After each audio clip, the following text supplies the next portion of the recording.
why my parents treated me like a hallucination. You read the title right. My parents treated me like a hallucination. A hallucination of my younger sister, to be precise.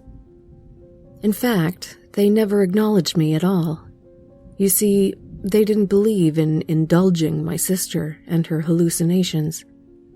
They thought it was a sign of demons and should be cast out.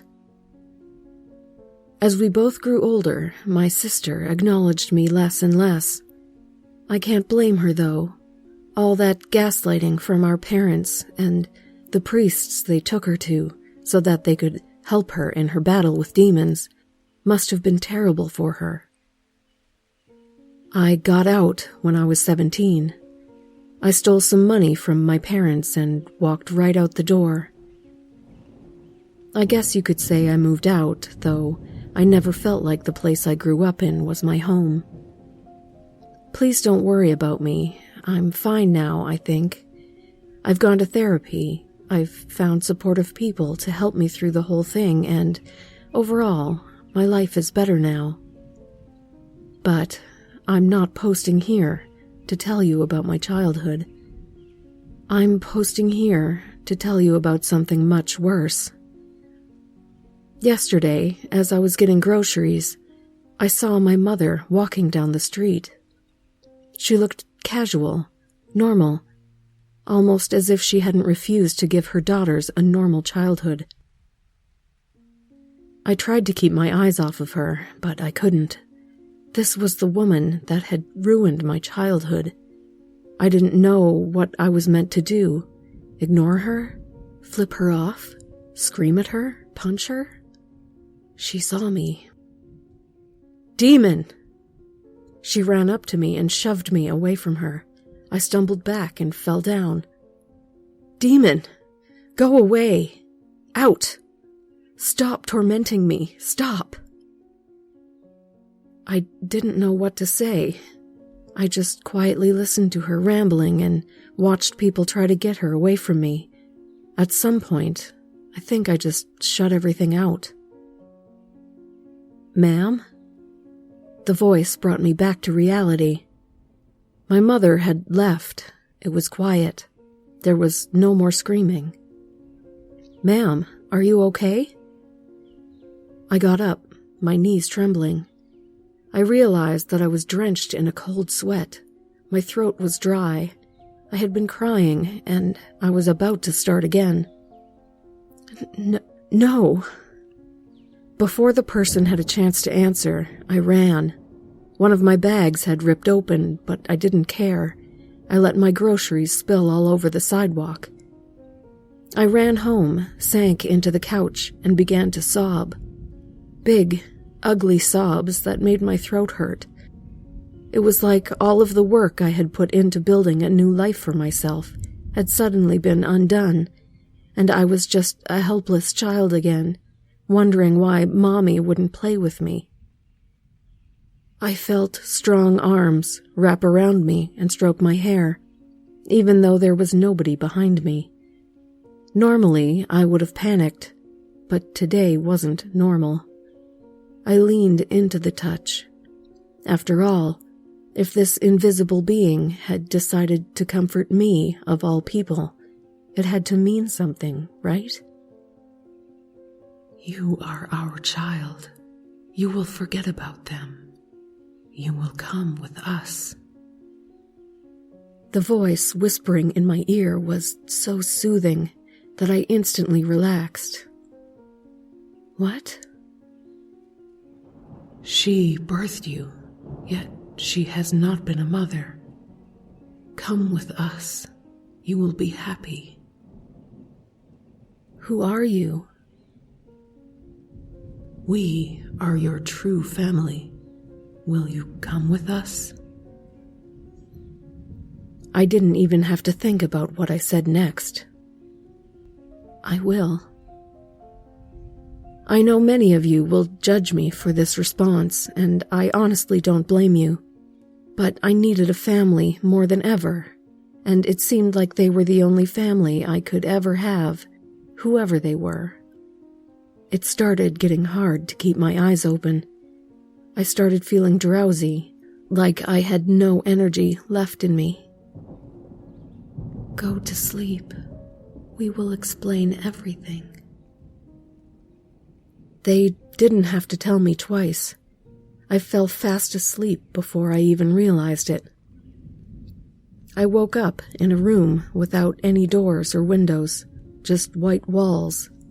It made me anxious, like the walls would close in on me at any second. There was nobody else there, but I felt like there were thousands of eyes on me. Eyes that were waiting, their patience about to run out, expecting something of me. "Will you honor the deal?" The booming voice rang through the room. What deal? Images began to flash through my mind. First, the image of a woman who was sick and tired of being shunned for her infertility. A woman desperate to have a child. So desperate that she made a deal with demons. A deal that made her and her descendants carry the demons' children. My great-grandmother. Then, the image of another woman, driven mad by the fact that she was the child of a demon. A woman who clung to religion, hoping to cleanse herself of her dark heritage. A woman who still had to carry the demon's child.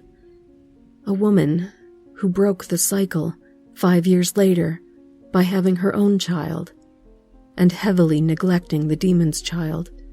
A woman who would be punished for this. My mother. "Will you?" The feeling of being watched was growing more and more intense, gnawing at my stomach. Whoever was watching me, they wanted me to respond. They wanted me to carry the demon's child, and I could feel their patience wearing thinner and thinner. "No," said a confident voice. I looked around the room, trying to see whose it was. It was mine. "You cannot refuse." But I am. I was startled at the sudden confidence I seemed to be exhibiting. I was sure that I would pay for it later, but I didn't care. I wasn't going to become my mother. I woke up, back on my couch. That was it? I was expecting hellfire, excruciating pain, torture, really anything but waking up safe and sound. Maybe it was just a dream.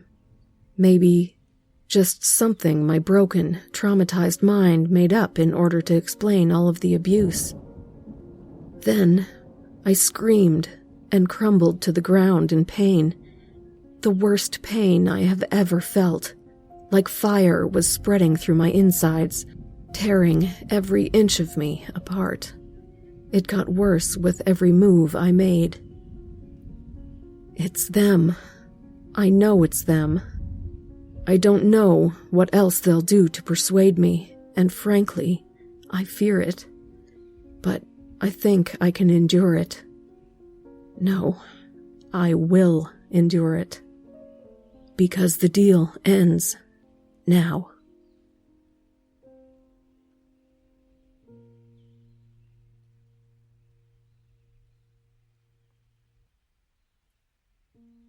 The smile.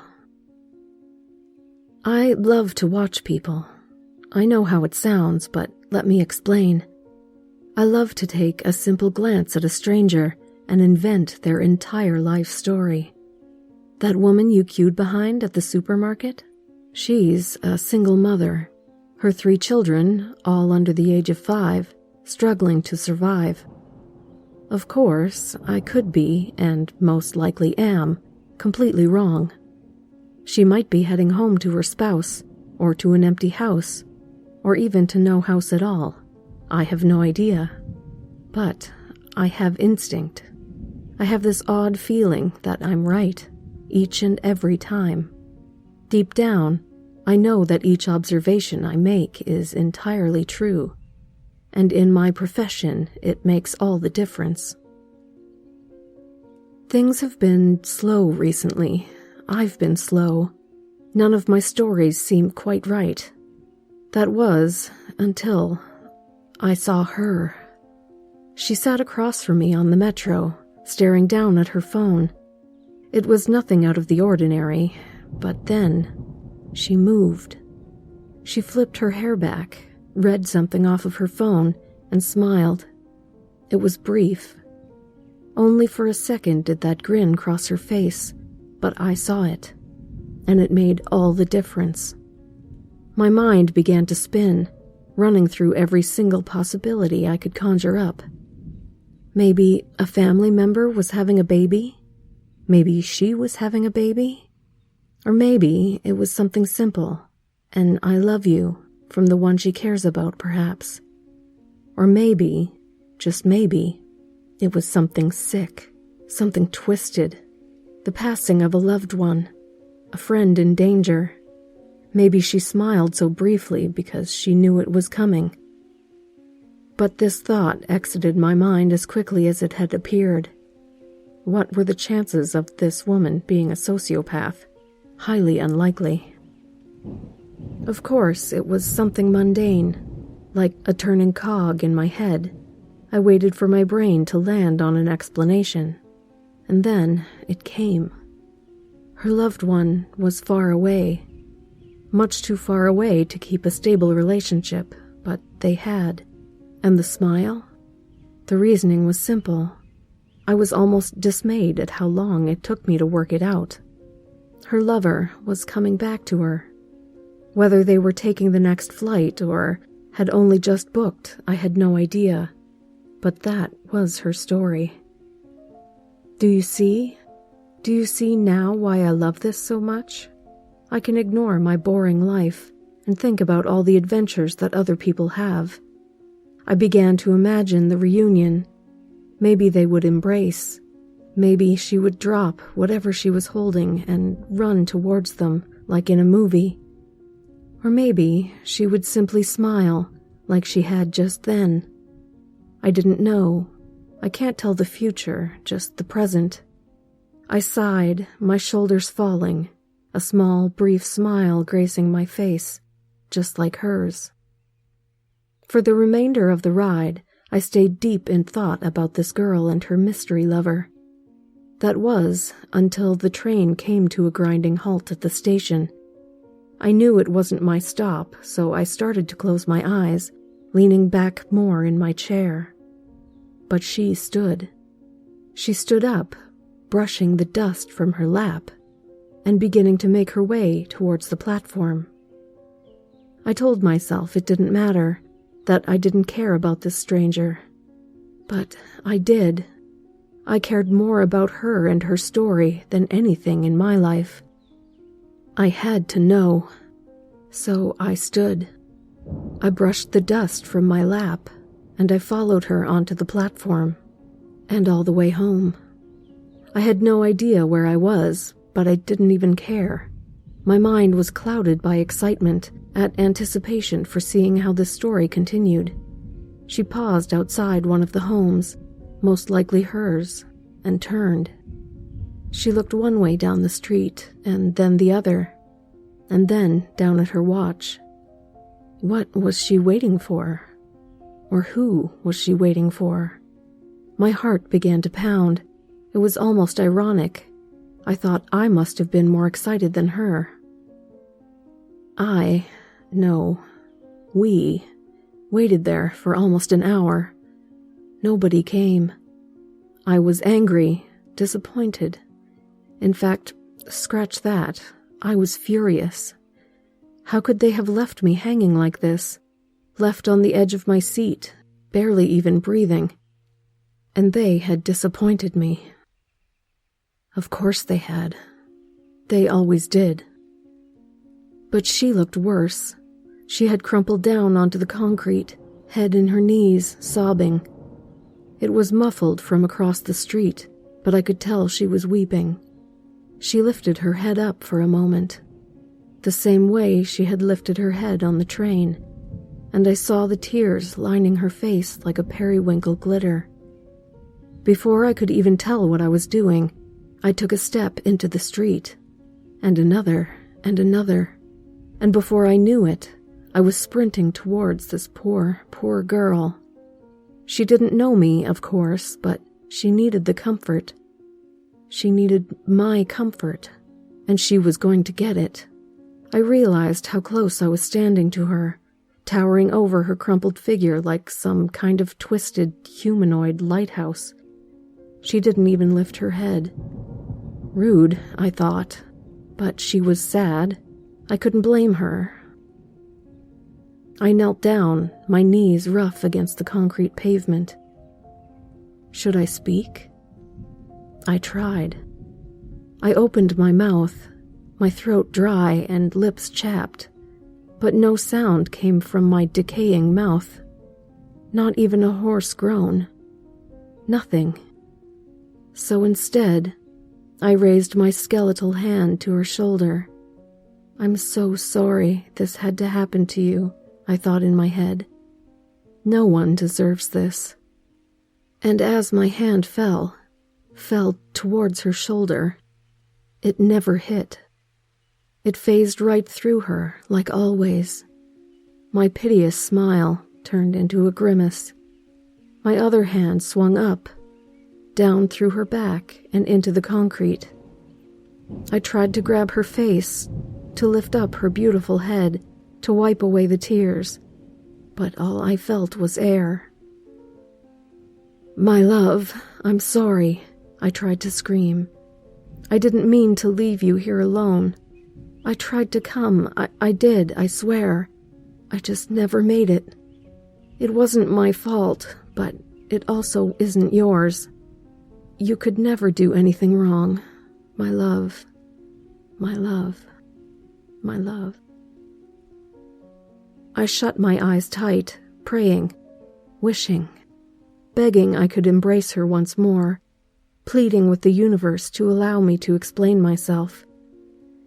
And yet, when I opened my eyes, nothing had changed. I'm back on the metro, sat across from the most beautiful girl I've ever seen. She flips her hair and smiles at my text message. I can't wait to see you again, it reads. She types back. I never get her message, because a block away from her home, I'm dead with a bullet wound in my head, tossed away like garbage in a back alley. She never gets to embrace me. I can never embrace her. So all I can do is observe, over and over, forever.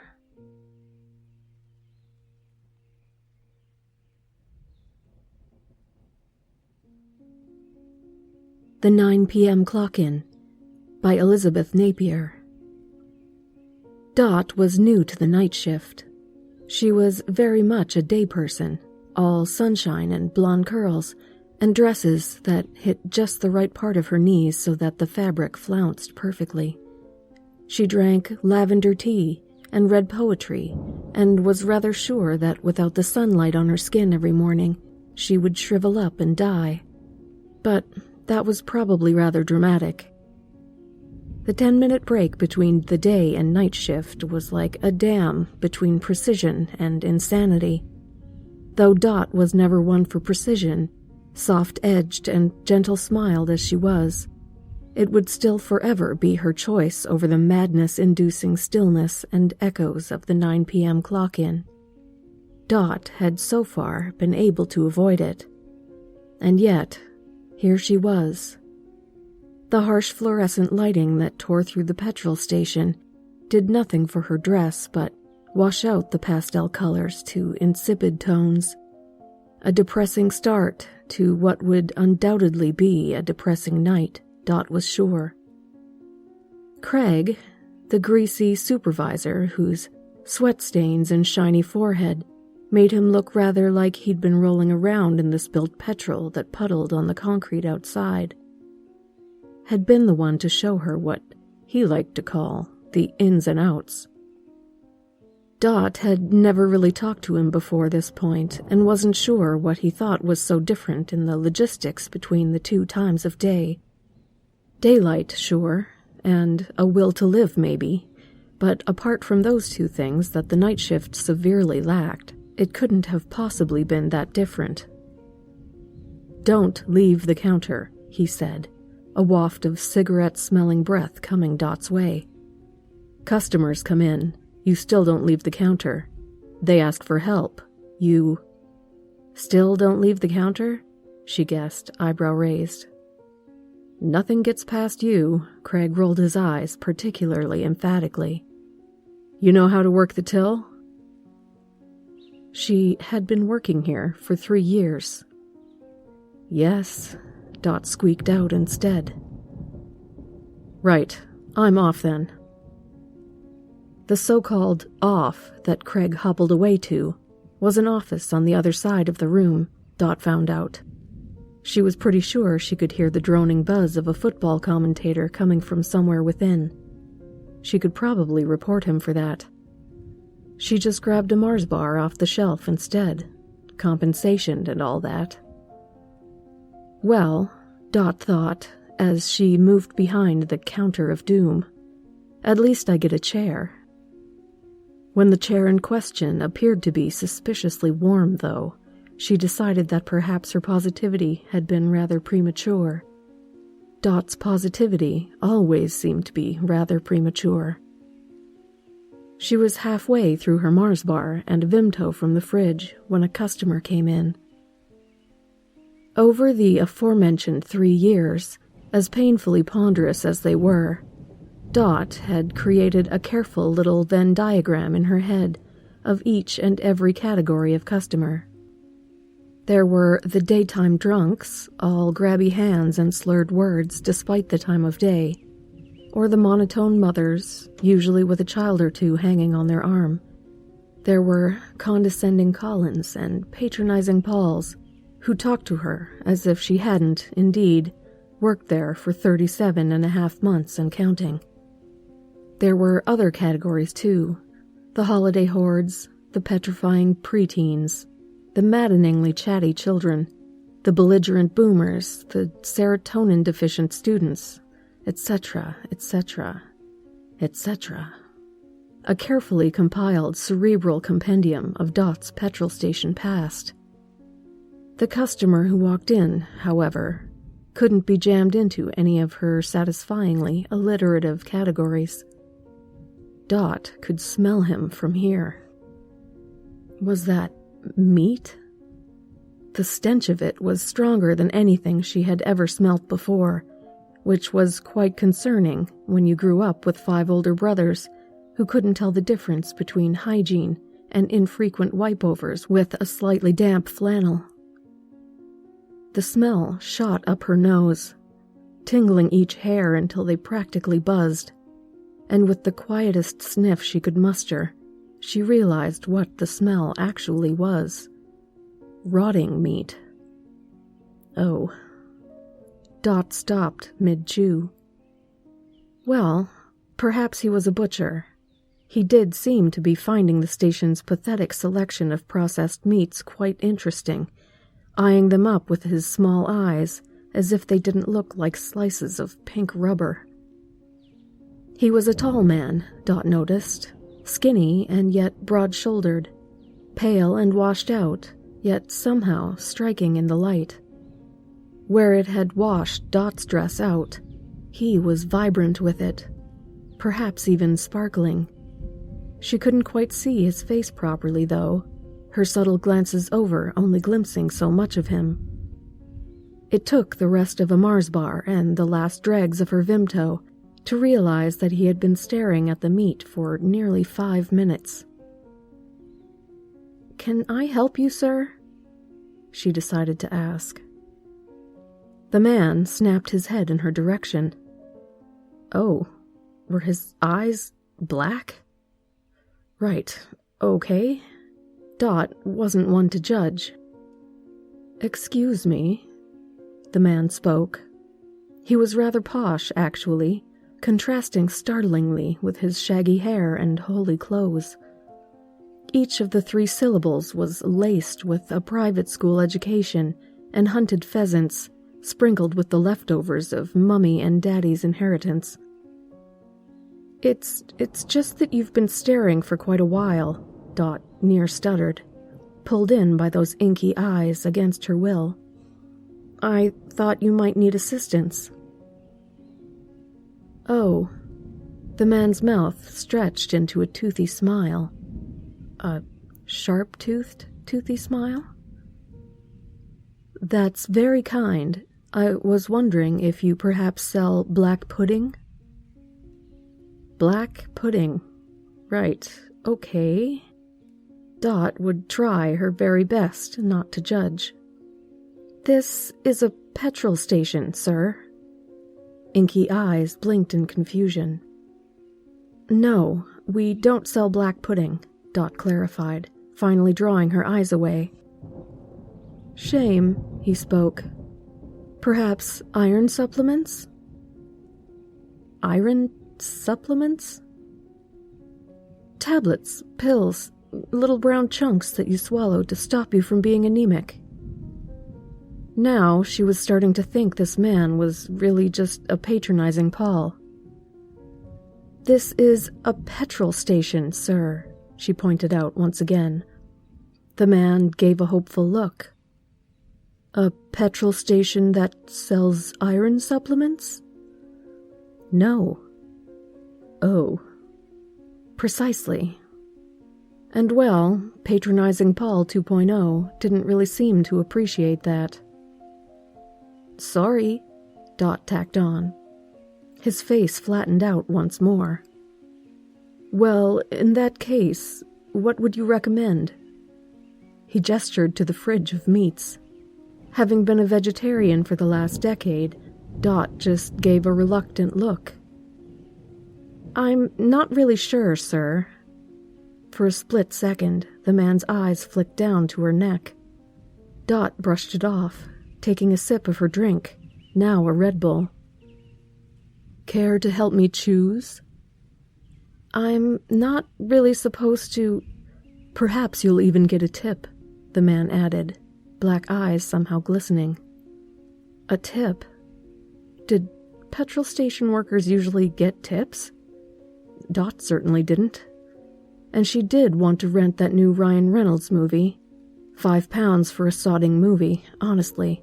If Dot wasn't a sucker for Canadian men, she'd be complaining about capitalism or something. What exactly was it that she would recommend, though? Not buying processed flesh and instead eating a carrot?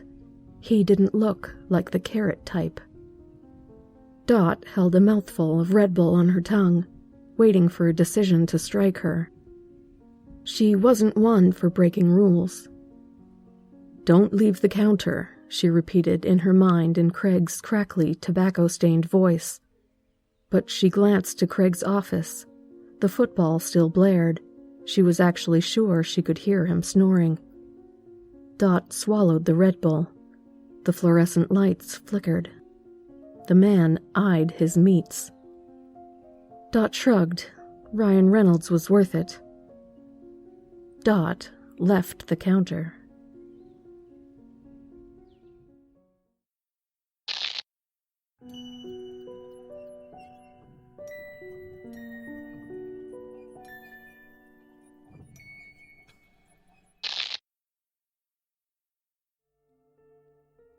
A sad letter from a demon to whoever may find it, and a wish to follow.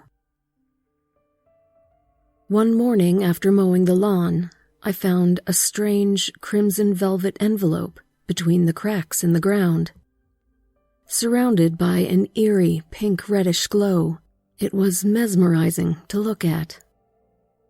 I felt drawn to it, almost like it was placed there on purpose for me to find. I always was a firm believer in the supernatural, but I never got the chance to experience it. I thought this might be a unique opportunity to see once and for all if there's something more to it. I thought I could finally get the answers I've been searching for my whole life. I always thought about it and my mind was provoked by this question, this never-ending string of dark and twisted enigmas that have always filled my soul. What were heaven and hell like? Was there a purgatory also? What if all we ever knew was fake and not according to the reality that was beyond the veil of human perception? The more I looked at the strange envelope, the more it began to take a hold of my spirit. This energy that started flowing through my body was something evil, I think. That's how it felt at first. A strange sensation of the purest evil, indescribable in human words, was dropping needles in my soul like it wanted to perform a voodoo ritual on it. My mind, body, and spirit all became weakened by this amazing and crushing force that was coming from that envelope. So, I gave into it. I let it take over. I didn't even try to fight it. My desire to see and feel the supernatural transcended my will to live. At this moment, I knew I could find something bigger than me, bigger than humanity itself. The envelope was sealed in blood. It was signed, "To you," by an old demon. I started feeling scared, fear clouding my mind, its poisonous arms reaching within the very dark and cold abyss of my consciousness. Right under the seal it said, "Pour your own blood over the seal to open this letter," written in minuscule letters. This raw, powerful energy was taking over me, replacing whoever I was with something anew, with something powerful and evil at the same time. But there was something else I was feeling then, some sort of guilt, sadness, of not belonging. But they were not mine. The letter was emanating them. I could feel that. I bit my finger and let blood droplets fall on the seal. I felt displaced, lost in time and space forever. The letter was short, and I'll write it here verbatim because it felt very, very frightening to read it. I don't know how, but I remember it, word by word. Dear human, I didn't want you to ever find this letter, let alone read it, but yet here we are. I'm sick of it all, yet I still have to do it. It's too late for you, dear host, but I think you'll be the lucky one, the luckiest of them all. I want it to be my final time doing this. I want to wither away, to die. I want to be destroyed, obliterated into the infinite pitch black, empty, and cold void. I will let you live after taking over you. Those before you never had this chance, simply because the process corrupted their mind and soul in a way that never allowed them to live anymore. You will see ugly and evil things. You will experience pain and fear that you've never experienced before. Call this letter a curse for those who find it, but you will live. You will live because I will die. Before this process is complete and insanity will take over you, I will be dead. This has been going on since before I can remember, since your kind started walking the earth. I don't exactly know its final purpose, nor did I even ever bother to understand it. Simply, my kind has to do it to your kind. It's always been this way, and always will be. I know you are afraid. I know your hands are shaking while reading this. You know this is not a game. And you know there is no escape from this. All you have to do is bite your finger and pour a few drops of blood on the page. Let me show you something new. With sadness, an old demon. I felt more and more empowered by the evil things the letter emanated. I knew this was not a joke. I signed the paper with my blood.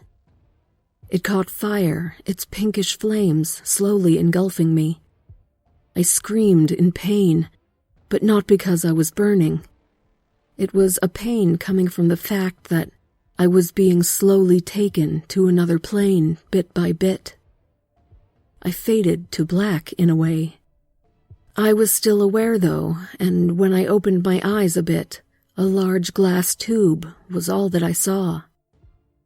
The tube seemed infinite, and the black smoke that filled it was not damaging me physically.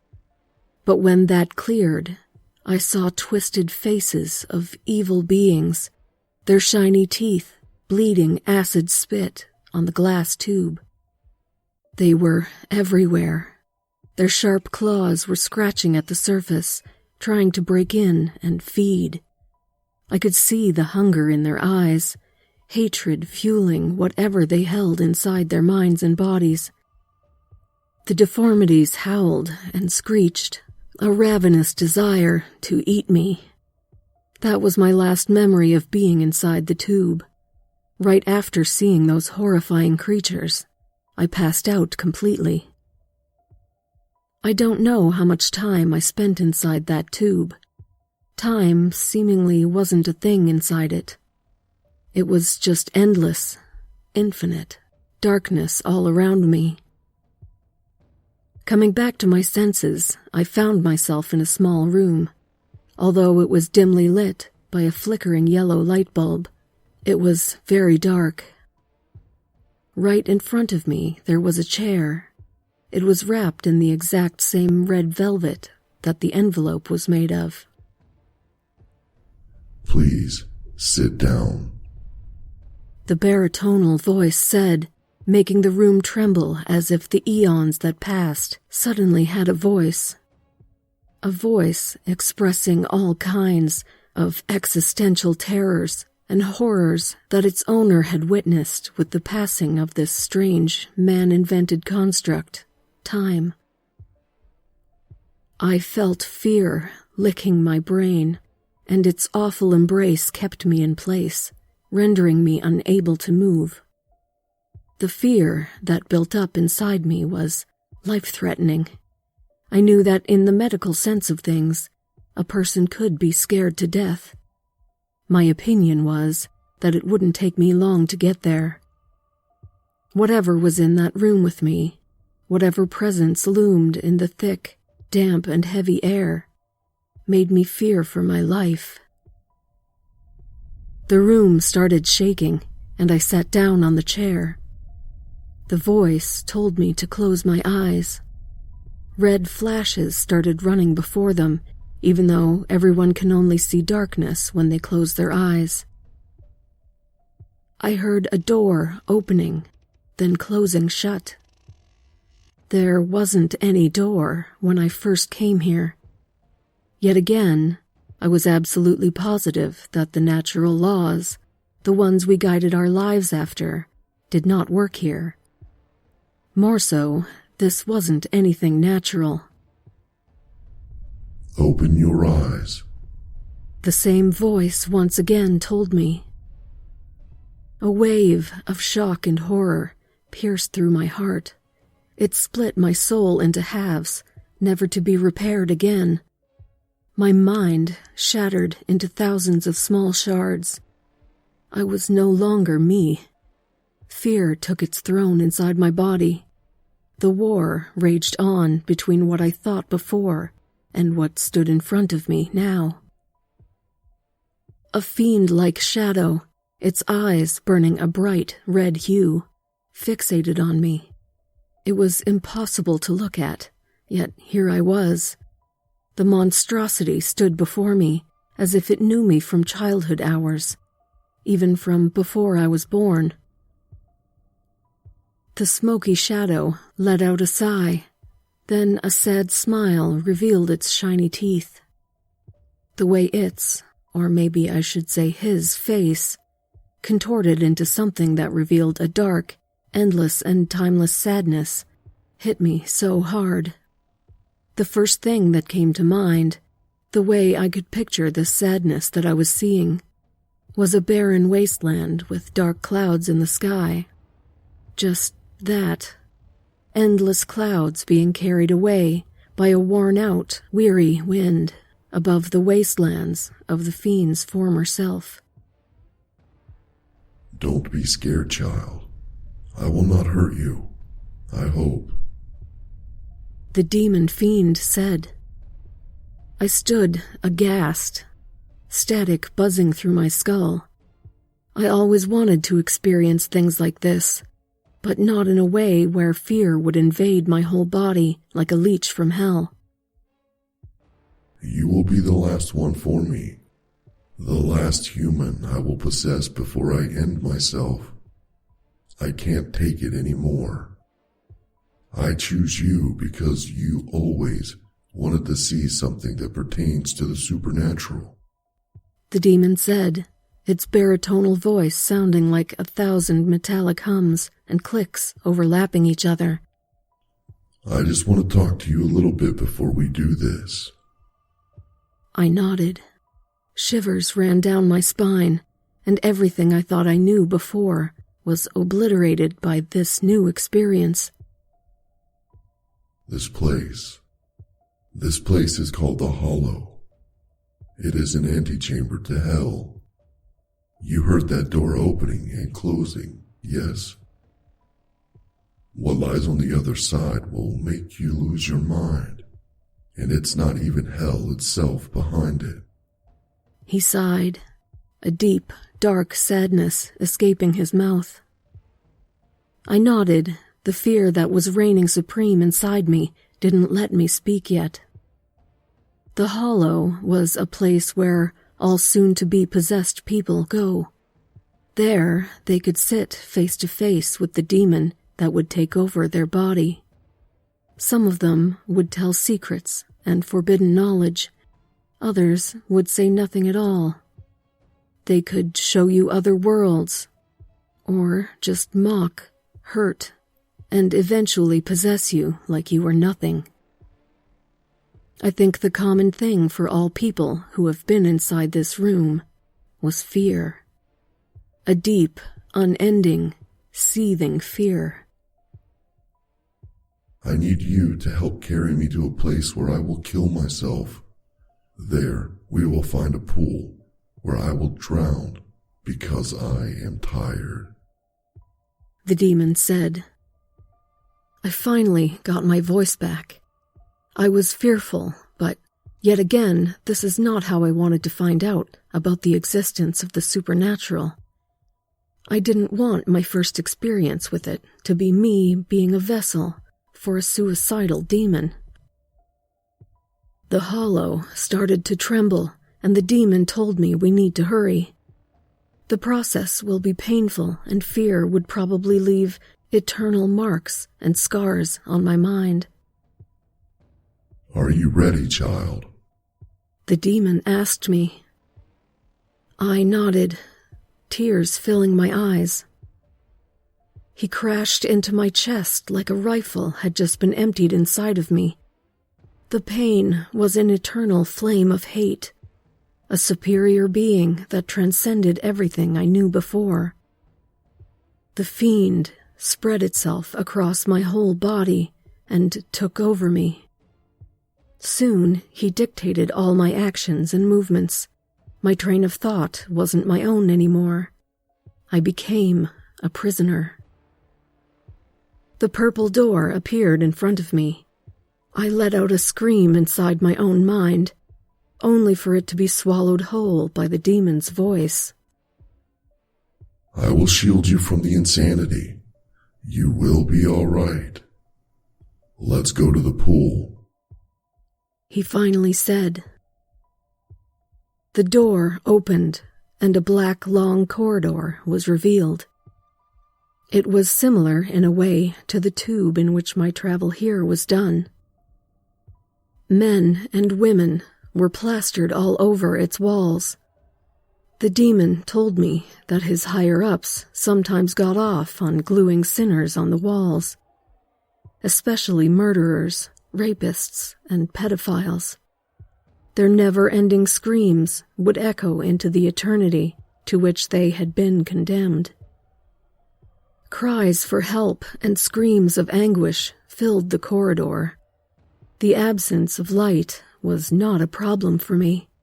I could see through the demon's eyes all the way to the back of this black, horizontal place, fit only for beasts and former human psychopaths. What made this new sight special was that it looked like I had a fire in my eyes. Don't know how to better explain it. Like when you look through a fire and see on the other side. That's exactly what this was. We need to hurry. He knows something's happening. The demon screamed inside my brain. Who knows? I asked, fear breaking my mind's voice. You know who, he said. I started running, although I was not in control anymore. I ran and ran and ran. It felt like an eternity. We reached another door. It was ancient, and the wood was cracked. A howl, followed by a deep groan, echoed throughout the corridor behind me, silencing every scream that came from those sinners trapped in the walls. I heard the behemoth rampaging towards me, and not even for a second did I dare to turn my head around and see what or who it was. I didn't, because deep down inside, I knew who he was. I opened the door and a bright white light hit me in the face. I was temporarily blinded by this powerful beam, but soon came back to it. Run! The demon cried. A circular construction made of stone was taking shape as I was approaching it. Water filled it, colored black. It moved unnaturally, as all things were here. Droplets of dark water rose in the air, dancing under the silvery sky above me. A dark red sun, split into four, was bleeding its core in the air, regenerating itself infinitely. Skeletal birds were flying in the sky, their screams of hateful spite making my soul shake. Trees made out of teeth were chattering when touched by the infernal winds of this place. This is a demon graveyard. The ones who die are buried here. That water over there is sometimes used for healing, other times for inflicting pain upon those who do not follow orders. White is for healing, black for pain. The demon said. He told me to part my skin because the dark water needed blood.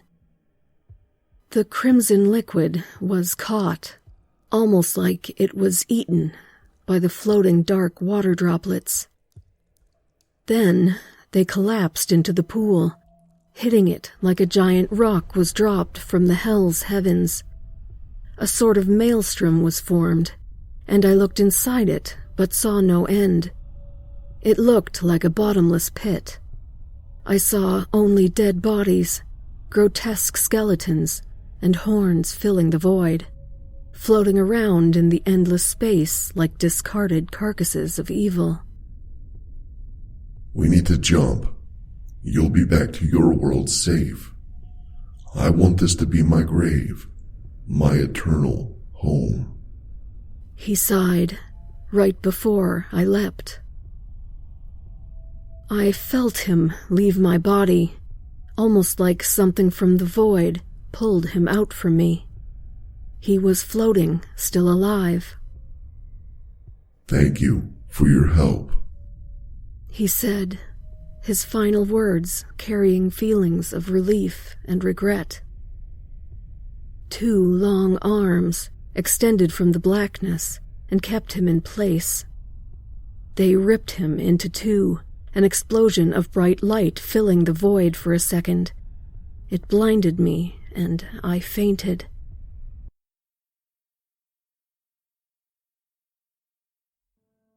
I woke up, back on the steps of my house.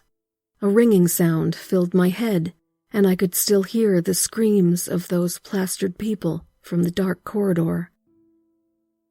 The mark on my hand was still there. The bloodied scratch still showed. I think about it, even to this day. What I experienced was borderline insane, but it was only a small part of things we don't know. I got my wish fulfilled by fulfilling a demon's wish. The things I saw will haunt me forever. The subsequent fear emerging from those events is eternally embedded in me, like a tattoo made of darkness. I wonder, what else is out there that we can't see?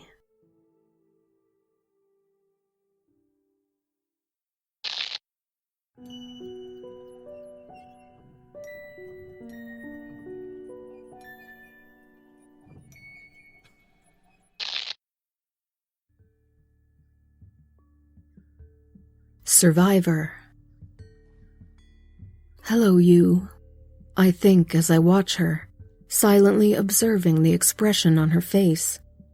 She's carrying on like none of it had happened, like she hadn't been tied to a bed and tortured for 3 long days before she finally escaped. It was all over the news. Madeline Parker, survivor of the sleep-tight slayer. She was the one that got away, a seed of hope for all the other young single brunettes who lay awake at night, counting the windows in their houses and assuring themselves that each one of them is locked. Of course, she's not the one that got away, and I brought her a gift to prove it. The Sleep-Tight Slayer. It's a ridiculous moniker, a concoction of some reporter who saw the nylon straps holding the victims down and thought the name was clever. I assure you, not a one of those women slept. There was too much fear for that. Madeline steps out of the coffee shop and into the night. She doesn't seem as cautious as she ought to be, but she probably assumes that a serial killer wouldn't diverge from a pattern. She's not home, so she's safe. But that's not how I feel about the whole thing. The coffee shop is her normal Wednesday night haunt. She wasn't hard to track down. She's a creature of habit, oblivious to how dangerous a habit of lonesome nighttime walks can be. As she rounds the corner onto 14th Street, I pick up my pace. I can see my car a block ahead of her, and I need to get her there. She keeps walking, and just as she nears it, I make my move. Madeline! A startled jump, and she turns around. Do I know you? I open the trunk with my key fob, and she turns back at the sudden flash of the taillights as I advance. She sees my gift, and her eyes widen with a mixture of fear and uncertainty. No, but I know you. She stares, speechless, at the blood in the trunk. And you know him. I can see the recognition click in her eyes, which suddenly turns to panic. Is he? She begins to ask. Dead, I reply. You see, she's not the one that got away. Just the only one who came forward. I stayed silent. I was afraid, but when I saw John David Wallace, the Sleep-Tight Slayer, the day before. That fear gave way to rage. He didn't see the knife I carried to feel safe from him, but he felt it. He felt it again and again. I go to hug Madeline, and she lets me. "You're not alone, Madeline. I survived him too. But he didn't survive me." Tingles. I'm an ASM artist, or an aspiring one at least. I might be crazy for trying it, the YouTube community being pretty flush with soft whisperers and nail tappers and optometrist role players. But I think I've got something different. I read death. I guess I should explain that. While the other artists out there generally stick to relatively mundane or even pleasant scripts, or just finger a hairbrush and say nothing, I whisper about death in graphic detail. It's morbid, certainly, but there is something to the incongruity of a pleasant tingle and the word eviscerate, isn't there? Really, it started to fight the boredom of the read. ASMR probably doesn't seem like acting. The dull, one-sided dialogue and the gimmicky triggers. But it is. You have to appear interested and engaged when your only real audience is a Nikon DSLR and a microphone with silicone ears. For me, gore was that necessary component that made it bearable. You're probably frightened right now. Oh? This knife is a Gerber Terracraft in flat sage. The color looks really nice with crimson. Link in the description below. Yeah, I plug, but an artist has to make a living, and my Patreon hasn't quite taken off yet. Let's just start here at your navel and work our way up to the sternum. There we go, right along the linea alba. Does it hurt? Yeah, I bet it does. Your eyes are widening and your face has gone white as a sheet. That's shock. Your small intestine doesn't belong on the outside, and your body knows it. My performance takes a lot of anatomical research to really sell it. I have to know my way around pain terminology, nociceptor pathways, referred pain, visceral pain. There was a learning curve at first. Oh, so sleepy. That's okay. This is an EpiPen. I tap my nails on the plastic cylinder, still a sucker for some of the tropes. It's an epinephrine auto-injection device, a vasopressor, and welcome back. Now where were we? Right.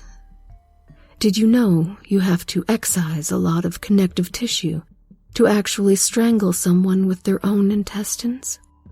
You didn't? Well, I'll show you. So far, I have a small but very committed audience. They must like the concept or the delivery.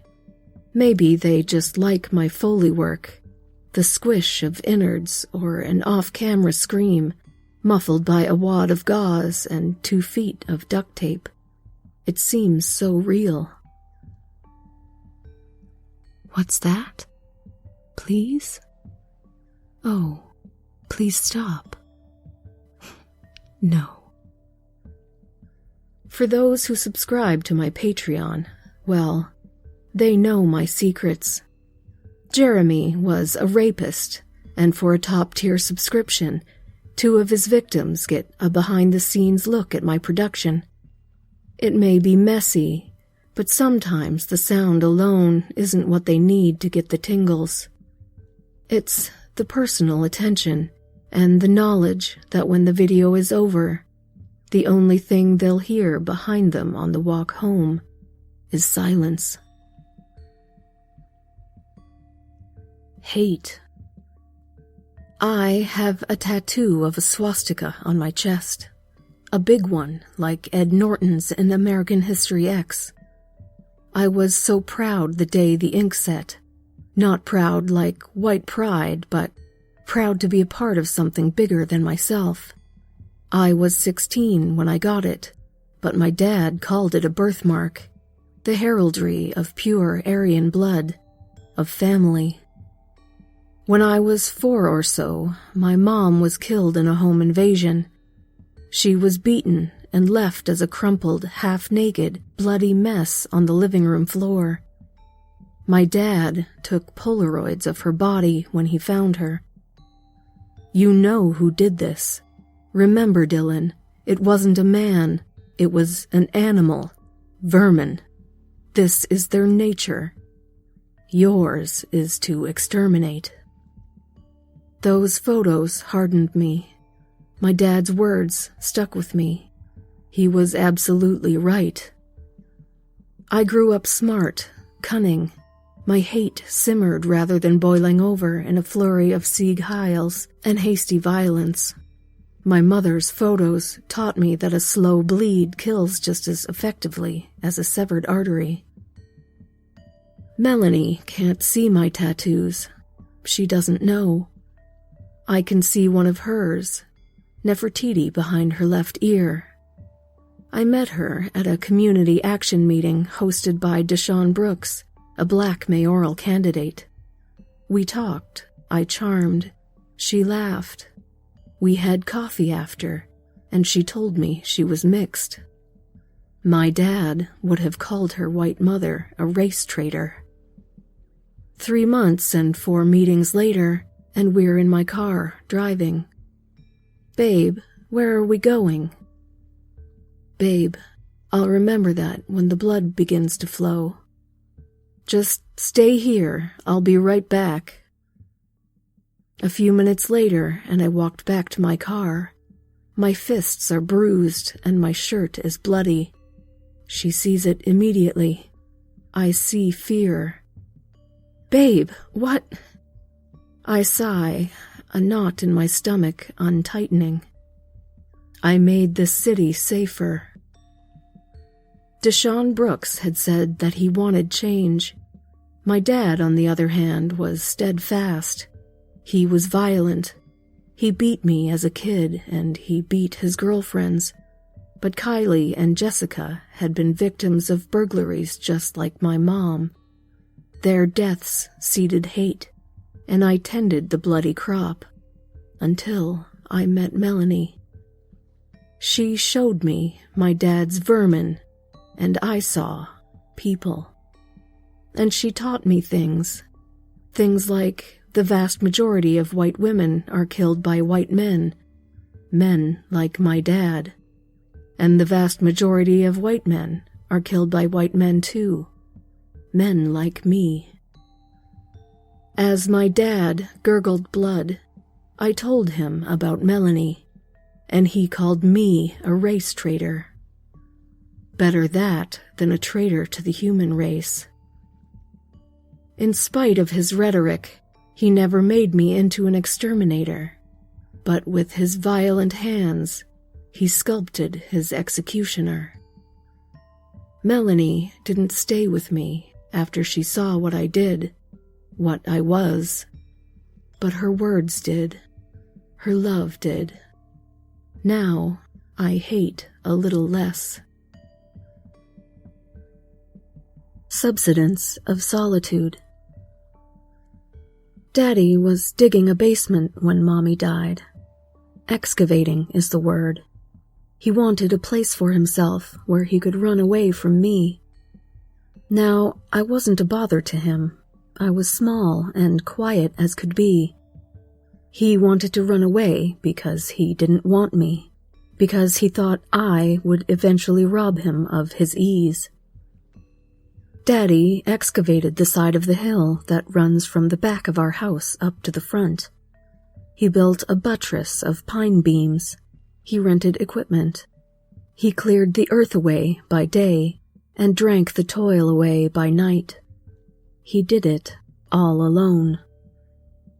Mommy was alone too. She had me, but the man she had fallen in love with was not the man who excavated. She had loved a kind man, a gentleman, but Daddy was neither now. She cried without him, and I felt her pain tighten around me like a tourniquet.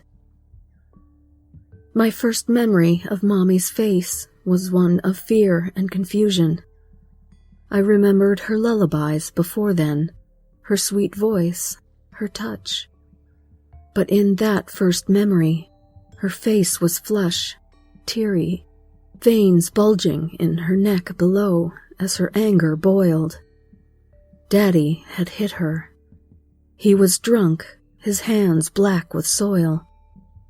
Mommy's hands were red with blood.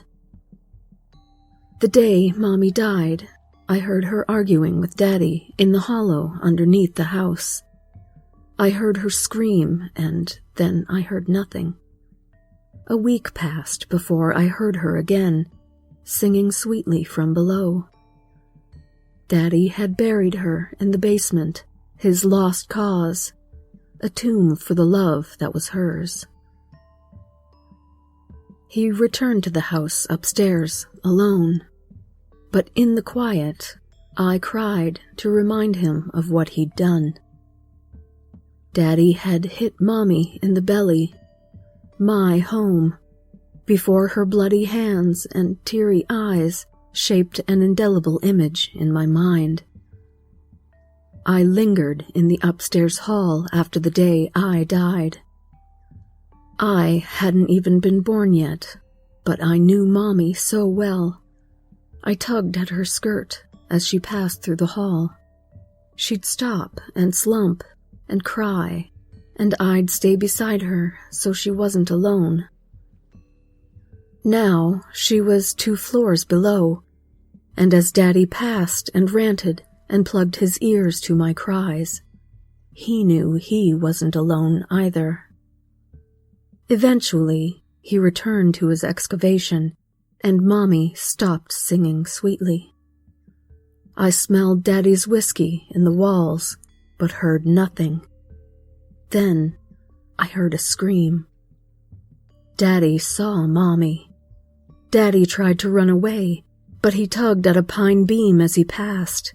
The house heaved, wood splintered, and in an instant, all of Daddy's toil was undone. Now, my hallway is in the basement, its broken timbers trapping Daddy's cries. He's alone again, but Mommy and I have each other, and our fallen house finally feels like home. So long a night. I cannot remember the day I died, nor who I was. The din of millions of voices suffocates the one, and the question of existential fate goes unanswered. What is happening to me? That is the question that looms largest of all, screamed in 100 different languages, yet somehow resolved in the mind with perfect clarity before being swallowed by yet another deluge of futile utterance. What is happening is more appropriate. Me becomes abstracted over time to its most solipsistic underpinnings. Self is in the mind, a lingering sensory impulse that becomes inseparable from the frigid dark. I remember wondering once if this was hell. Pain remains, as does the desire for comfort, but ultimately, I think what is happening is quite simple. It isn't hell, it's entropy. The soul, if that is what I have, what I am, is the only element of complexity here. Some divine remnant of a long-abandoned heavenly kingdom. All else is a mirror image of our living existence at its lowest energetic state. Perfect darkness at 0 degrees Kelvin. I have no body, but I feel the cold. I know the darkness. I also know the loneliness of existence in a collective that either screams or has lost the will to speak. I know the claustrophobia of an infinite space. I know the despair of having within my mind the only thought that seems to matter. And I know hunger. Not a hunger for food, but a hunger for warmth. That hunger moves the dead. Those still screaming follow so as not to be left behind, but the silent among us pursue the warmth. I never knew how radiant a living body could be when I had one. But now, against the void, the warmth of life feels like a pyre to dream upon. And so the dead swarm around the living, but there is a cost in staying too long. Anxiety, depression, psychosis. These are the litter we leave behind. The warmth becomes everything after a time. I know. I fell victim to that trap back when I had the will to scream. I bathed in that warmth, and in my greedy ablutions, I felt a life sour as I stole its comfort away. Perhaps this is hell. Perhaps the divine does take up silent residence in this eternal expanse. Or perhaps it was just chance. Feeling the warmth gutter out was like swallowing an icy knife. I felt the cold return, but I also felt the pain, the anguish, the resignation of the life I fed upon. I felt the weight of a desperation that coiled a cord around her neck and kicked a chair out from underfoot. I felt the thin gasps through a collapsing trachea. I felt loss. And then I heard the scream. I cannot remember the day I died, nor who I was. But now I know I had a daughter. She knew such happiness once. Now she only knows the cold. Skin and bones. She said she wanted a thigh gap. That was a lie, but that's what she said.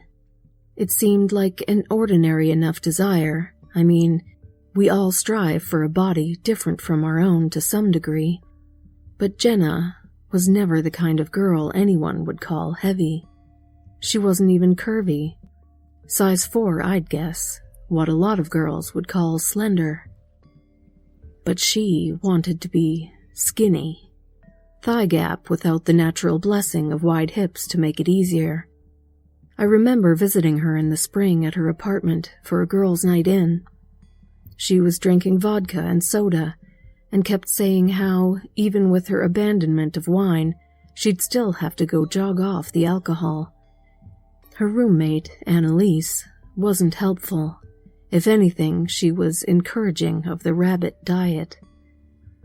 Nothing feels as good as skinny looks was a common twisted refrain of hers, but Jenna would just nod quietly in response.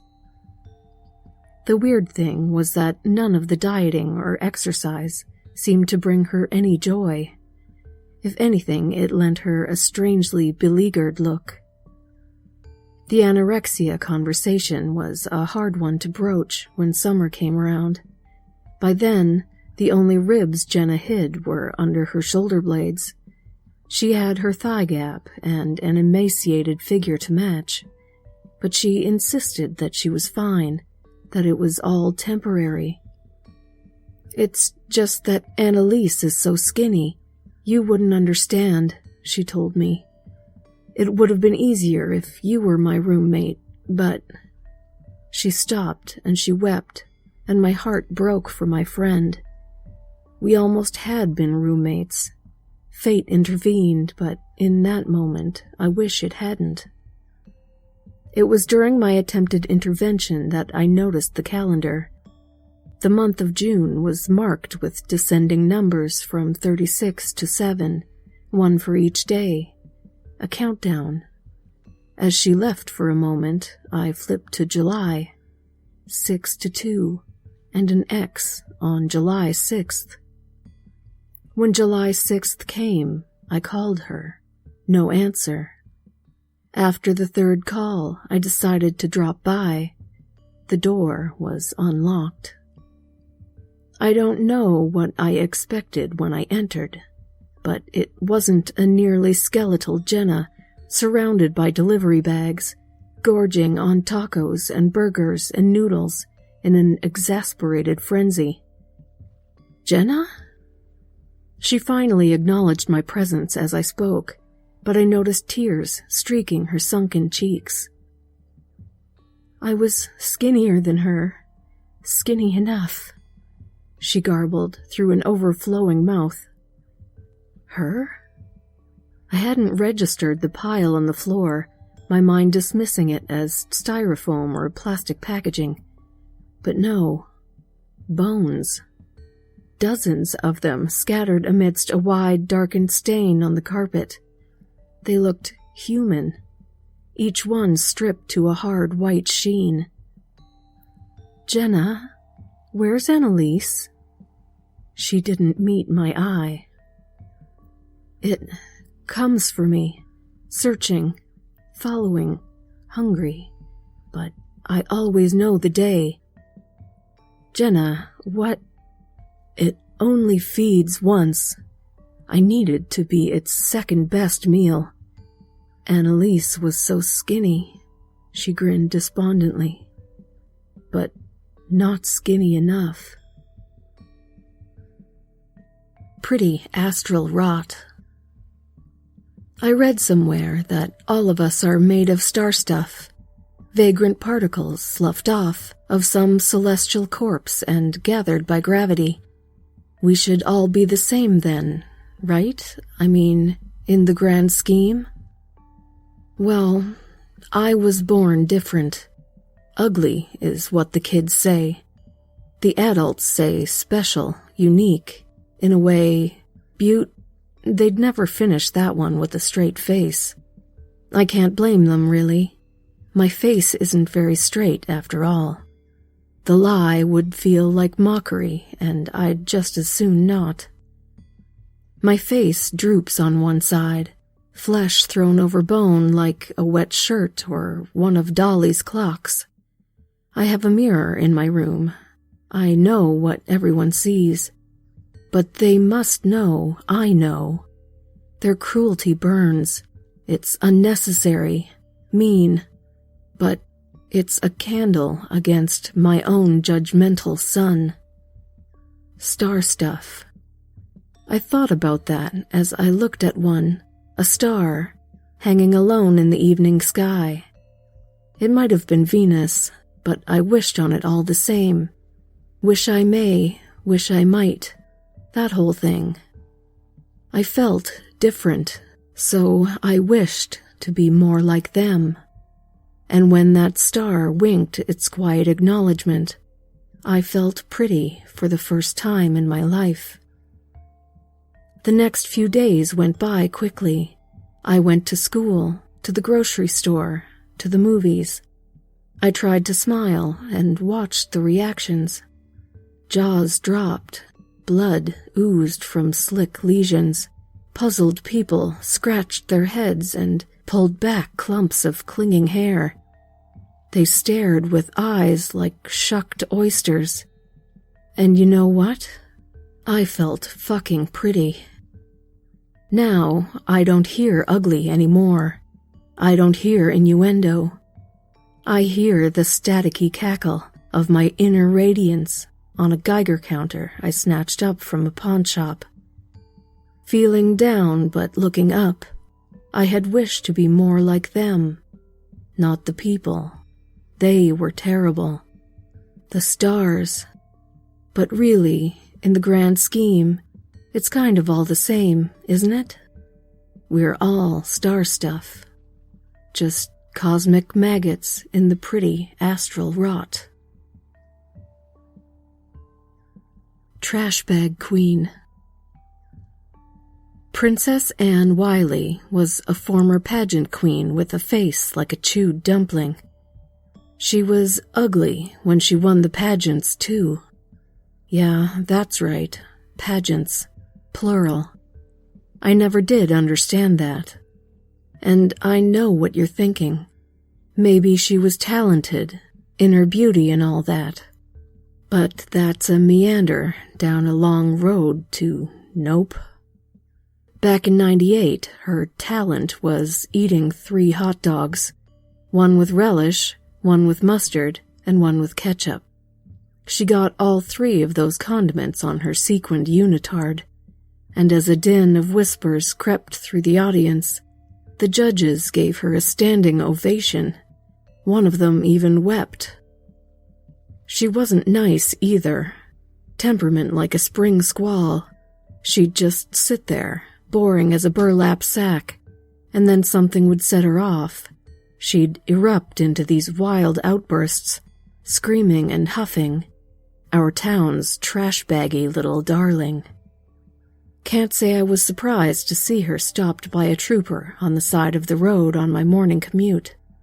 She drove like Stevie Wonder's Seeing Eye Dog, and she was having an argument with that trooper. Her, wearing sweatpants and an airbrush t-shirt with a big picture of Jonathan Taylor Thomas on it. The trooper, red-faced as a beet, and spitting as he yelled. Maybe it was her car, race-kitted Subaru with a spoiler like a freshman art project.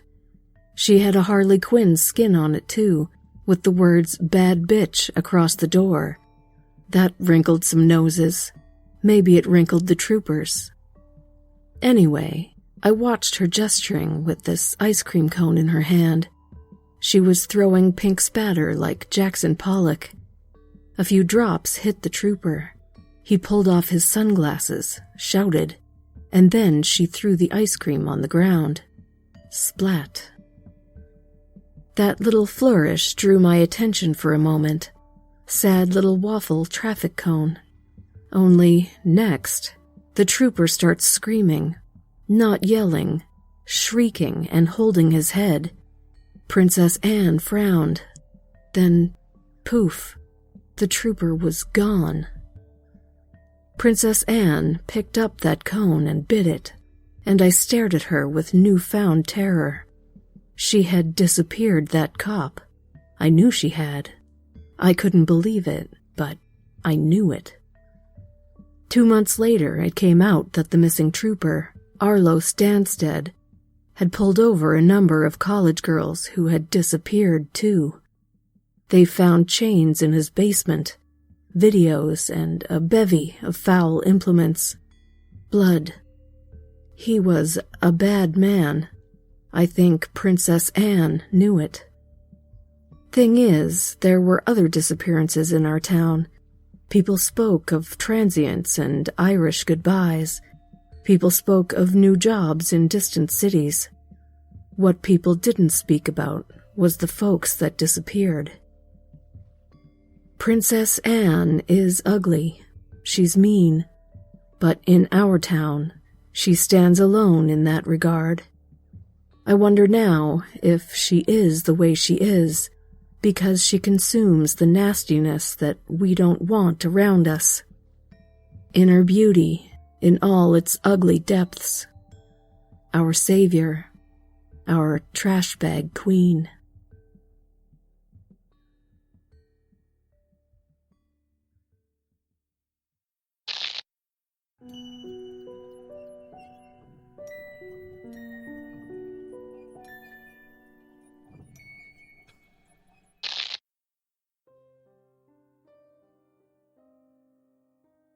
The Nightmare Convergence.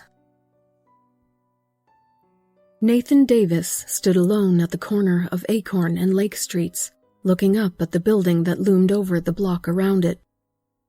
The house had a light gray brick exterior, with a wide bay window that overlooked the street, a 2-car garage, fronted with an immaculately cut lawn, and a flower garden that could have been on the front of a Home and Garden magazine. It looked identical to the dozens of other McMansions that Nathan had passed on his ride through the windy streets. but a darkness seemed to hover over this particular house. Though the day was bright and warm, the shadows that hid among the eaves and arches were dark and menacing. The curtains were drawn with the intention to keep out prying eyes. It was as if the house itself were looking down upon him, like a boot hovering over an ant. 167 Acorn. Since childhood, Nathan's dreams had been vivid and lucid, and as a young child he had struggled with differentiating between reality and his dream state, commonly referencing experiences that to him felt like memories, but his friends and family would look confused and say those events never took place.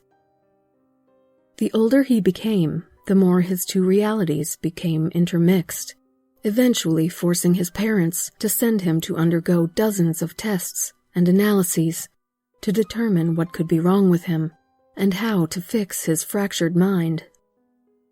Nathan had hated every minute with the doctors. He didn't feel broken, and instead knew that it was the world around him which was fragmented, not him. The doctors had prescribed him medication to help him sleep in a bid to break the dreaming and reality cycle and clear his mind. The medication worked for a time. His real memories became more focused and clear, but the longer he was medicated, the more it left Nathan feeling empty, as if he were missing a part of himself. When he secretly stopped taking the drugs, Nathan began to journal events to be clear in which reality he was operating and try to fake normalcy. But as the drugs wore off, an avalanche of the dream reality which had been locked away crashed over him, and he clung to the edges of his mind as if gripping to a broken board in the ocean of his mind as a hurricane crashed over him with waves of memories. Slowly, Nathan adapted to his dual reality, the journals keeping his mind sharper and focused, and keeping the two distinct planes separate. And now he stood at the crux of his two realities, looking at a building that he hoped wouldn't exist, and yet stood before him nonetheless. Withdrawing the carefully folded picture from his pocket, Nathan forced himself to stare at the image, though the pain cut him to the core. The picture transfixed him to his current reality. Flipping it over, he read the address that was scrawled on the back. 167 Acorn. In his years of dreaming, he knew his two states of consciousness could merge, what he called convergences, situations where his memories and current events combined into a mutated reflection of one another. These times were the hardest, as his mind became foggy as it tried to meld the two parts together. But he had never experienced a nightmare convergence. With shaking hands, Nathan folded the picture up and slipped it back into his pocket. Setting his shoulders back and holding his chin up, Nathan closed his eyes and took a mindful breath as he inhaled deeply and exhaled slowly. Not everything had been a waste of time with the doctors. You know what doesn't work. Finally, knowing what he had to do, Nathan walked down the hot asphalt driveway and around to the narrow walkway between the house and garden. The depths of the front porch swirled with hungry shadows that reached out with smoky tendrils, desiring to consume him. He stood at the threshold of the porch, his left foot resting on the first step. You have to do it. Take the first step. Take the step, you coward. You can't. You wouldn't. Don't. Gripping the railing, Nathan's stomach churned and legs and shoulders tensed, preparing for a blow as he took the first step into the dark porch. You did it. Now what? Nathan crossed the porch and instinctively knocked on the door, which ended up much louder than he had intended. Why are you knocking? Don't be stupid. Go through the back. You know what's inside. Nathan peered through the window in the door, but the interior of the house was obscured by the black blinds. Pressing his cheek against the window, Nathan listened for several breaths, when he heard what sounded like the scuttling of dozens of fingernails across a tiled floor. "You're in it now, you idiot. Don't go in. Try the door handle." Listening for another minute more, as the scuttling sound receded, Nathan's hand drifted down to the door handle and slowly turned the handle, which, to his surprise, wasn't locked as he pushed the door inwards. "Hello?" "Don't say anything. Be quiet. Get out of here. Go in, you pussy." Though it was the brightest of days outside, the darkness in the house was near absolute. "You've pissed it off, you idiot." Pulling his backpack from his shoulder, Nathan withdrew the large camping flashlight and clicked it on. Directing the light inside, it pierced the darkness as if it were a dense fog that consumed the light instead of letting it pass through it, barely illuminating the small entry room and closet on the other side of the door. "Now's your chance. Get out of here. You've come this far. Go in." Stepping carefully through the doorway, Nathan suppressed a shiver as soon as he entered the house. The temperature in the house was at least 15 degrees cooler inside than outside, his breath lightly misting in front of his face. "You've been here. You know what it is. Get out, get out. You're an asshole." Nathan shined the light around his surroundings, though he already knew what he would see. Nothing. The bare walls were painted in their primer white, and nothing hung from them. No pictures of a smiling family, no mirrors, or trendy catchphrases in block letters. "Are you gonna go? Just go there." The foyer opened into a large open concept with the large kitchen and island on his left, and what would be a living room in front of him. Like the walls, the cavernous room was devoid of furniture or other belongings. Though Nathan walked gently across the tile floor, each of his footfalls echoed like gunshots through the barren room. "How many times have you been here, and yet you still go? Why are we here? Why?" Nathan paused and looked behind him at the open door with the bright shining light, knowing the warmth of the afternoon sun, which now seemed so distant, a world away and yet only half a dozen steps. "I need to do this. This is stupid. What are you thinking? Get out." Turning away from the comparatively bright light of the outside, Nathan took the path he knew by heart as he navigated the labyrinthian home, passing empty bedrooms and bathrooms, to the narrow wooden staircase at the end of the hall, which led down into the basement. The air at the top of the stairs stank of a combination of smells that his nose had never known before, a mixture of sweaty socks, damp earth, and rotten food. Setting himself once more, Nathan closed his eyes and took another breath. "Fuck off. You don't have to do this. Go now, and don't come back." Nathan swallowed with a parched throat, taking another deep breath before opening his eyes to complete darkness. Panic set in as the air was sucked from his lungs at the unexpectedly inky blackness that engulfed him. His thumb flicked the flashlight on and off in vain as he shook it violently. "This is new. Go now." Stripping the backpack off, Nathan clawed at the zippers and pockets of the bag until finally he felt a couple of loose batteries at the bottom of one of the compartments. "What was that? Did you hear that?" The sound echoed down the hallway towards him, 1,000 fingernails scraping against the tile floor.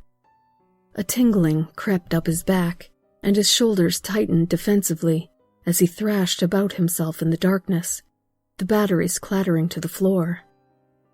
"It's getting closer. Hurry, hurry, hurry."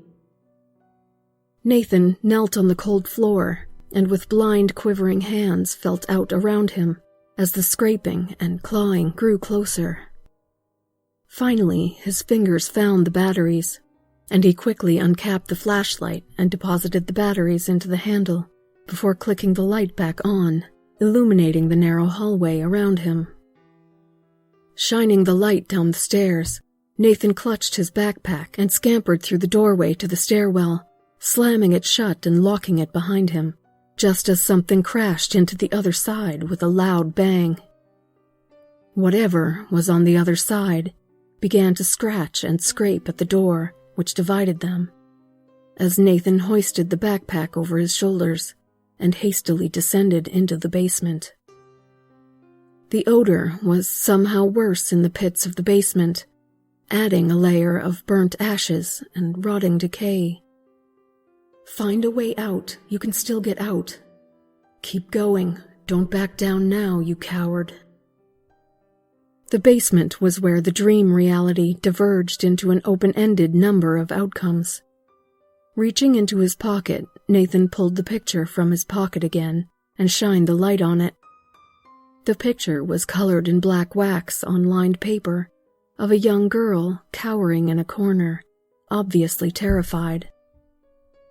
Folding the picture and putting it back in his pocket, Nathan withdrew the multicolored gun from behind his belt. He had practiced with it for hours and had become a good shot, and he felt more confident with the grip in his hands. The basement was unfinished, with a gray concrete slab as the floor, and chipboard walls were built up. Dark stains discolored the floor around a drain near the stairs, from which the worst of the gut-wrenching smells seemed to be emanating. "She's here. You have to get her." "No, you don't. He is here. You have to get out." "Don't be stupid. You are here. Get her." Nathan maneuvered as carefully and silently as he could through the wood-paneled halls, both the light and gun raised before him. He heard her before he saw her, crying and whimpering softly. She was always in the same place, handcuffed to a pipe, bound and gagged exactly as the smudged drawing in his pocket. He had been here many times, and the desire for flight had overwhelmed him every time, which was no different this time. These weren't the happy dreams of summer fun or the sad dreams of the death of a non-existent dog. This was a nightmare. He had prepared for it, but he wasn't sure he had prepared enough. Building the nerve, he rounded the corner into her room, and like every time, the horror of what had happened to her was a gut punch. Go to her, get her, comfort her. The girl squealed when she saw him, whether in hope, terror, or a combination, Nathan didn't know, but he moved to her side. "It's okay, you're safe now, I'm here now." The girl's eye widened in disbelief. The other was gone. Putting the gun and flashlight down beside her, Nathan pulled the chisel, hammer, and small saw from his backpack and got to work on the handcuffs. Every time the dreams were different with what worked in time and what didn't. He hoped he didn't need to use the saw. That was the worst. He worked grimly, trying to hammer at the links in the chains, but his hands had begun to shake uncontrollably as soon as he put them to work. Nathan closed his eyes once more, taking a deep breath. "You have done this. You can do it. No, we can do it." Nathan opened them once more, placing the chisel between the links once more, and hammered, audibly snapping the link and the girl began to squeal hysterically beside him. Turning to reassure her, a sudden, inhumanely powerful blow landed across Nathan's back, sending him crashing into the wooden wall in front of him. The taste of wood and copper filled his mouth as he felt his nose crunch and snap. Knowing that the second blow was imminent, Nathan ducked and rolled along the cold, hard floor, as the wall where his head had been a moment before exploded into dust. The figure that towered over Nathan was shrouded in a misty black aura, hollow, lifeless eyes with gaunt and twisted features. A face that he had seen countless times in the nightmare. The third blow didn't miss as its foot connected with Nathan's ribs, knocking the air from his lungs and sending him spinning across the floor. As Nathan laid on the floor collecting himself, an inhuman roar echoed throughout the basement. The girl had stood behind the creature and buried the chisel into its back. The roar turned into a grotesque laughter as it whirled on the girl, slapping her with the back of its hand and descending upon her with a snarl. Finally, as breath returned to his lungs, Nathan crawled across the floor, the pain lancing from his ribs with each foot he moved, his hand reaching out to the gun that lay discarded on the floor. Raising the weapon up, as he had practiced hundreds of times, by spraying the water gun at the balloons in his backyard from roughly the same distance, Nathan pulled on the trigger, releasing a stream of water that sprayed true. "This won't work. What are you thinking?"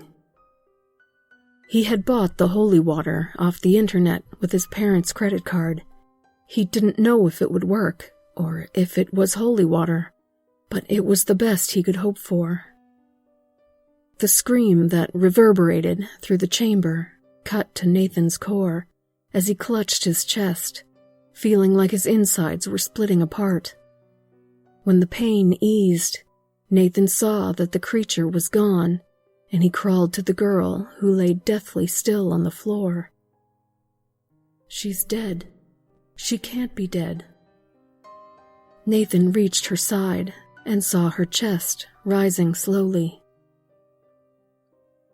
Her name was Elizabeth, a teenage girl who had been missing for several weeks. The newspapers spoke about her daring escape from her kidnapper, though her tales of her tormentor were chalked up to hysteria.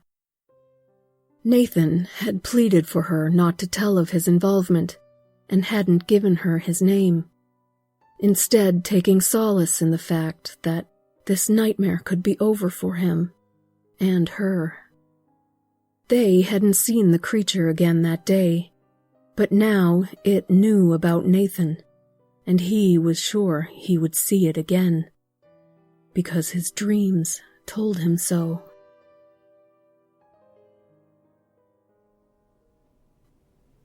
The tree. For as long as I could remember, I had been frightened of the tree in our backyard. In the spring, it would explode into life, sprouting bone-white blossoms that exuded the suffocating smell of death.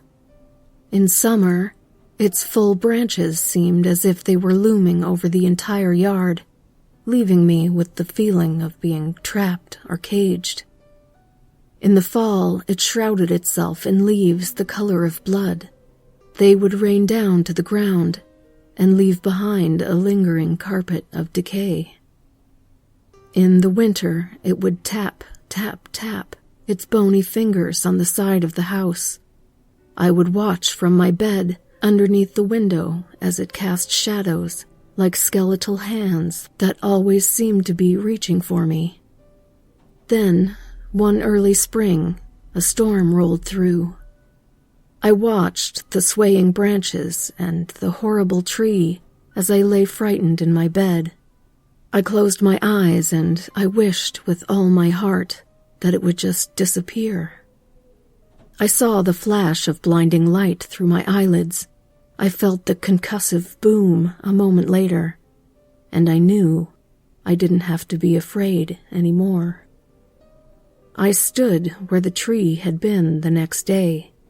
I felt happy as the men in the yard began cutting up that terrible old tree, removing pieces of the huge trunk that had fallen on our house.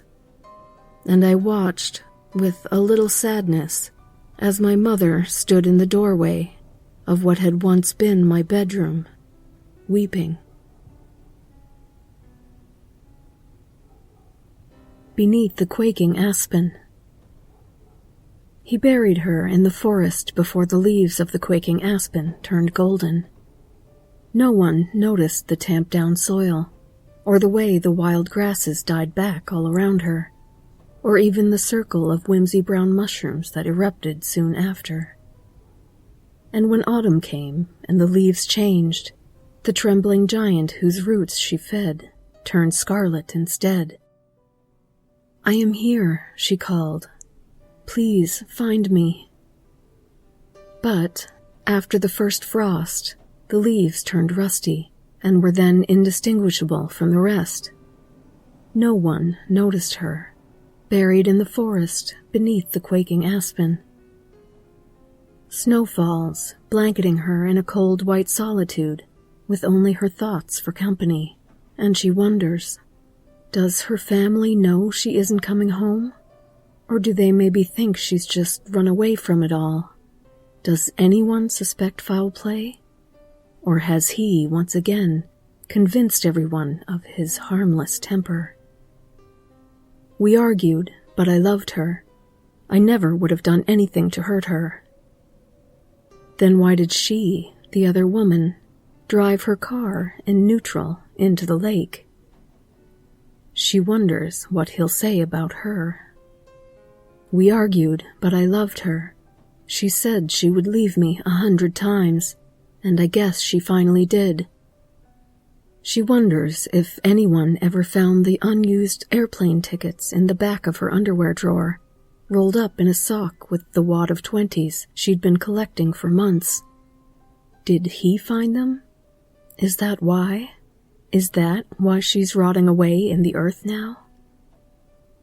Spring arrives and the bugs return, but she only has so much of herself left to give them. The grass grows back, greener than before, and the roots of the quaking aspen snake through her ribs. He returns and steps on her grave, just with one foot at first. She thinks he's testing the ground, or checking for bones sticking out of the soil. When he doesn't fall through, he stands on her grave fully. The pressure on her chest is unbearable, but he already broke her heart once. When he breaks her ribs, she feels nothing. He steps off quickly, sheepishly, and reaches forward. He grabs a branch from the tree he buried her under and snaps it off with a quick tug. Is that how she died? She remembers his hands on her neck, and then nothing else. It was so quick. They argued. She told him she didn't love who he was anymore, but she never got the chance to leave like she'd planned to for months. He walks away with his souvenir, and she doesn't see him again for a long time. A million thoughts fill her up, and she wonders if she'll ever have peace from them. They never ceased while she was alive, in her waking hours or otherwise, and now they continue even as her body returns to the earth. Restful oblivion does not come to her, and she wonders, if not in death, then when? Did Nicky worry when she didn't show up? Or did they just assume she never meant to arrive in the first place? Are they angry she broke her promise? What about her cat? Did they keep Mr. Jenkins? Is he healthy and happy with Nicky? And, more than anything, she worries no one knew her thoughts in those final months, because he stole her from her family and friends, stole her from herself even. She'd said so many awful things to so many people, and all they'd ever wanted was for her to be happy and safe. But she never listened. was too proud to admit she'd been wrong, until it was too late. She almost didn't recognize who she was in those final months anymore. Why does she even care? She's not anymore. She begins growing out of her broken body the following year, and feels for the first time in a long time the gentle rays of sunlight beating down on her through the budding leaves of the surrounding quaking aspen trees. However, almost before she can appreciate the new sensations that come with being a sprouting aspen tree, a browsing deer strips her of her leaves, and then a hare finishes her off. But that's fine. Her roots remain, and she continues pulling water and other nutrients from the ground for the giants she shares herself with. They don't speak, but she feels their sympathy as they wordlessly console her and offer her their full support when spring arrives again. She grows quickly with their tender support, and when the browsing deer returns, she has more than enough of herself to give. When they see him again, they almost don't recognize him. He's older, grayer, feebler. He walks with a cane now and uses it to push around the mulchy layers of decaying leaves. The top layer of soil has grown sugary over the years, and he has had to hold on to branches as he steps up the incline or risks slipping. But he is himself still, and they could never forget his eyes. Warm like honey, hard like amber, and sometimes colder than moonlight. Wrinkles and time have softened his piercing gaze, but they still feel it as he looks about. There's an unmistakable hint of sharpness, like raw edges on smooth river stones. He does not recognize them. They have grown up strong and tall since he saw them last, and the animal path he followed all those years ago has meandered ever so slightly off track. He is not lost, but neither can he find his destination. He looks up, straining his neck, searching for the tree with the cracked-off branch, searching for the piece of them he broke. He turns around 3 full times, facing north after each spin. Still, he does not find what he's looking for. Forgiveness, closure, maybe the tree he buried them beneath, which no longer stands. It blew over some years ago, when the summer storms came. The uprooted stump is just to his right, but he does not make the connection, because the thick trunk was hauled away for campfire fuel the same year it fell. He leans against his cane, silently stewing over his dilemma. He's never had much patience for anything, really. The wind rattles through their bare branches, and a chill creeps through him. He shivers, hunching his shoulders against the stiff wind, and lifts his cane.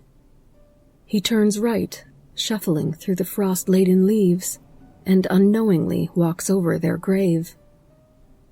He stumbles over the exposed roots still attached to the rotting stump and falls, hard. He lays there for a long moment, winded from his rough landing.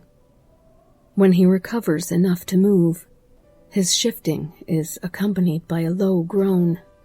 He does not stand up, cannot stand up, and rolls onto his stomach, searching for his cane in the leaves. He does not find it. It flew quite far when he fell. A crow caws overhead, and he curses while struggling to push himself up onto his knees. One hand sinks into the frosty leaves and closes around something smooth and roughly the same diameter as his cane. He pulls on it, yanking it from the ground after a couple of firm tugs. He's not as strong as he once was. A brown stained bone comes up, and he stares at it before flinging it away from himself with a startled cry. He finally calls for help, having accepted that he's too injured to escape the forest of quaking aspen on his own.